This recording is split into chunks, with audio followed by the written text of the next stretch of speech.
Hi there! In today's video, I'll show you how to enable Android phone notifications on your Xiaomi Smartband 8.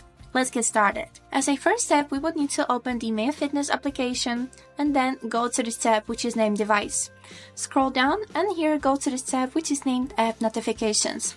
As a first step, you would need to of course enable this function which is named App Notifications, so you would be able to get the notifications at all.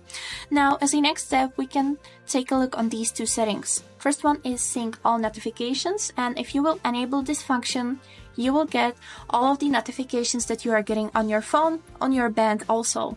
Or we can turn off this function and then move to this tab which is named Custom Notifications.